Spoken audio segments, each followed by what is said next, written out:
তামুলপুৰ জিলাৰ গোৱাবাৰীৰ মাজমজিয়াত আজিৰে পৰা নতুনকৈ স্বামী বিবেকানন্দ ভৱন নিৰ্মাণৰ কাম শুভাৰম্ভ কৰা হয়। বেটিয়াৰ কাৰ্যবাহী সদস্য ধৰ্মনাৰায়ণ দাসে আজি আনুষ্ঠানিকভাৱে শুভাৰম্ভ কৰে এই নতুন ভৱনৰ কাম। এক মাংগলিক পৰিৱেশত বেটিয়াৰ কাৰ্যবাহী সদস্যগৰাকীয়ে নতুন ভৱনৰ কাম শুভাৰম্ভ কৰি কয় যে বৰ্তমান চৌদিশে শান্তিৰ বতাহ বলিছে। সকলো জাতি জনগোষ্ঠীক আগবঢ়াই লৈ যোৱাৰ এক লক্ষ্যৰে চৰকাৰে যি ধৰণে জনমুখী আঁচনিসমূহ গ্ৰহণ কৰিছে সেয়া সকলোৰে বাবে শুভ লক্ষণ।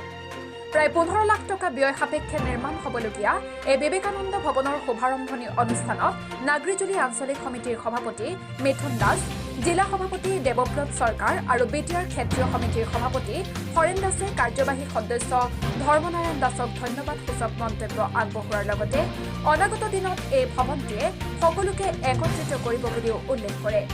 এই শুভ অনুষ্ঠানত সংগঠনৰ প্ৰাক্তন জ্যেষ্ঠ কৰ্মীৰ লগতে জিলা আঞ্চলিক আৰু শাখা সমিতিৰ দায়িত্বত থকা কৰ্মীসকলো উপস্থিত থাকে।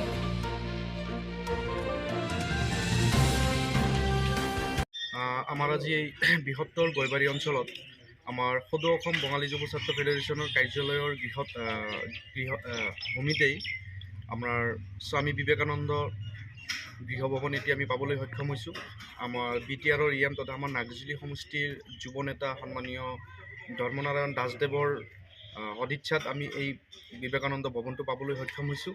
আমি আজি বৃহত্তৰ গোৱাবাৰী অঞ্চলৰ ৰাইজৰ হৈ আৰু সদৌ অসম বঙালী যুৱ ছাত্ৰ ফেডাৰেশ্যনৰ ফালৰ পৰা সন্মানীয় এম মহন্তক ধন্যবাদ জ্ঞাপন কৰিছোঁ।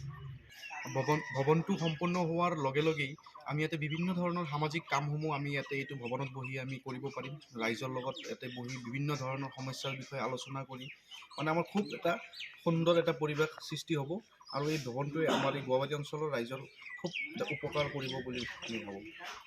হয়, এইটো আমাৰ বহুত দিনৰ দীৰ্ঘদিনীয়া এটা আশা আছিলে। আমি বিভিন্ন সময়ত বিভিন্ন নেতাক আমি দাবী জনোৱাৰ পিছতো আমি এই গৃহটি ভৱনটি পাবলৈ আমি সক্ষম হোৱা নাছিলোঁ, কিন্তু এইবাৰ আমাৰ ধৰ্মনাৰায়ণ দাসদেৱৰ সদিচ্ছাত আমি ভৱনটি পাবলৈ সক্ষম হৈছোঁ। তামুলপুৰৰ পৰা আনন্দ ৰামচিয়াৰীৰ ৰিপৰ্ট, অমৃত নিউজ।